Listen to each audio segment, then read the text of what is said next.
अस्सलाम वालेकुम वरहमतुल्लाहि वबरकातु। बहुत सारे लोगों ने मैसेजेस किए कि हकीम साहब कोई ऐसी जड़ी बूटी बताए जो सबसे ज़्यादा बेहतरीन हो, जो सबसे ज़्यादा ताकत वाली हो, जो सबसे ज़्यादा कीमती हो। और इसके अलावा बहुत सारे लोग अक्सर मैसेज करते कि हकीम साहब मुख्तसरन कोई चीज़ बताया करे कि मतलब कोई जड़ी बूटी हो, कोई कैप्सूल्स हो, कोई टेबलेट हो, तो इस तरह कुछ शार्ट सी चीज़ बताया करे। तो देखिए, आज हम बात करेंगे जिनसिंग के बारे में। जिनसिंग के बारे में हम बात करेंगे तफसील के साथ। जिनसिंग के बारे में फ़वाइद आप लोग सुनेंगे तो इंशाल्लाह आप लोग हैरान हो जाएंगे और आप लोग मजबूर हो जाएंगे और इंशाल्लाह इसका आप लोग इस्तेमाल ज़रूर करेंगे। देखिए, जिनसिंग जो है ये चीन, कोरिया और शुमाली अमरीका में ज़्यादातर पाया जाता है, ठीक है। इसके फ़वाइद की अगर हम बात करें तो जिन लोगों को ज़हनी कमज़ोरी यानी दिमागी कमज़ोरी होती है, जिस्मानी कमज़ोरी होती है, पट्टे वगैरह कमज़ोर होते हैं, तो उनके लिए ये बहुत ज़्यादा बेहतरीन और फ़ायदेमंद है। इसके अलावा जिन लोगों का ब्लड शुगर लेवल ज़्यादा हो, उस शुगर को कंट्रोल करने के लिए भी ये सबसे बेहतरीन चीज़ है। जिन लोगों का कोलेस्ट्रॉल बड़ा होता है, ज़्यादा होता है, उसकी जो है ना असर होता है अक्सर दिल के ऊपर, तो दिल को ये मजबूत करता है और कोलेस्ट्रॉल लेवल को भी ये काफ़ी हद तक कंट्रोल करता है।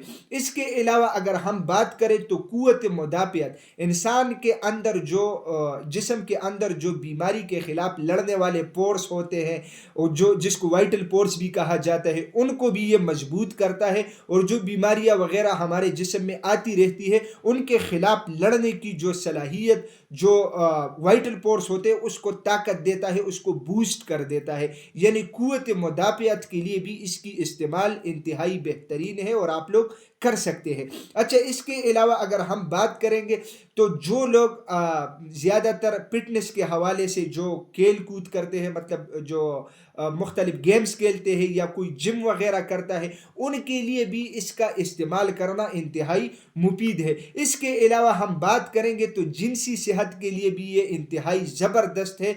यानी जिन लोगों को मर्दाना कमज़ोरी होती है, इसके अलावा टेस्टोस्टेरोन लेवल कम होता है, इसके अलावा जरासीम की कमी होती है, उनके लिए भी ये जिनसिंग बेहतरीन फ़ायदा दे सकता है।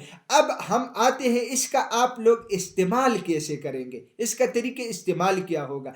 देखिए, आप लोगों ने जाना है किसी भी पंसारी की दुकान में, कुछ जो चीज़ें वहाँ पर एक चीज़, क्योंकि अब आप लोग कहेंगे कि हकीम साहब अब पता नहीं कि वो हमें सही चीज़ देगा या गलत चीज़ देगा। देखें, जो चीज़ वहाँ पर मिकदार में मौजूद होती है उसमें धोखा होने के और मतलब फ्रॉड वगैरह इसके चांसेस काफ़ी कम होते हैं।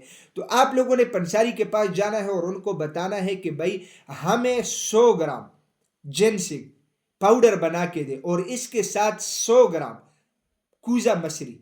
ये तो दो चीजें हो गई। अब आप लोग कहेंगे कि हकीम साहब अब फिर आपने डबल कर दिया। नहीं, ये डबल इसलिए कर लिया है कि कुछ लोग डायरेक्ट जो है ना जिनसिंग इस्तेमाल नहीं कर सकते, क्योंकि उसका जायका जो है ना इतना तलख भी नहीं होता, लेकिन यह कि फिर भी दवा के तौर पे इस्तेमाल होता है, तो कुछ लोगों को फिर इस्तेमाल करना मुश्किल होता है।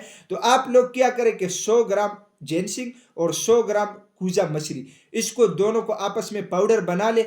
पाउडर को डब्बी में महफूज कर ले और आधे चाय का चम्मच लिया करे दिन में एक बार दूध के साथ। आप लोगों की मर्जी है, आप दिन में करें, दोपहर में करें, असर में करें या शाम को करें, आप लोगों की मर्जी है। अच्छा, अब हम बात करेंगे जो हामला खवातीन है वो इसका इस्तेमाल ना करें और बच्चे इसका इस्तेमाल ना करें। बाकी जवान जो 18 साल से ऊपर है वो इसका इस्तेमाल कर सकते हैं। अच्छा, इसके अलावा जो जवान लड़कियां या औरतें होती है वो भी इसका इस्तेमाल कर सकती है। अच्छा, इसके अलावा हम बात करेंगे कि अगर आप लोग सिर्फ जिनसिंग को पाउडर बना लें और आप लोग कहेंगे कि हम सिर्फ जिनसिंग को इस्तेमाल करेंगे, तो आप लोगों ने फिर चम्मच का चौथाई हिस्सा लेना है दूध के साथ। यही इसका तरीके इस्तेमाल है, आसान। और इसकी मुद्दत क्या है, आप लोगों ने सिर्फ 1 महीना इसका इस्तेमाल करना है। इंशाल्लाह फिर आप लोग देखेंगे कि आप लोगों के जिस्म में कौन कौन सी तब्दीलियां आप लोगों को महसूस होगी। नाज़रीन, मैं उम्मीद करता हूं कि आज की ये वीडियो आप लोगों को पसंद आई होगी। अगर ये वीडियो आप लोगों को पसंद आई है तो उसे अपने दोस्तों के साथ ज़्यादा से ज़्यादा शेयर करें और इसी चैनल को भी ज़रूर सब्सक्राइब कीजिएगा, क्योंकि इसी चैनल पे आप लोगों को हेल्थ के हवाले से मुख्तलिफ टॉपिक्स के ऊपर वीडियोज़ मिलती है। तो इंशाल्लाह मिलेंगे नेक्स्ट टाइम एक नए टॉपिक के साथ। तब तक के लिए मुझे इजाज़त दीजिएगा। अल्लाह हाफिज़।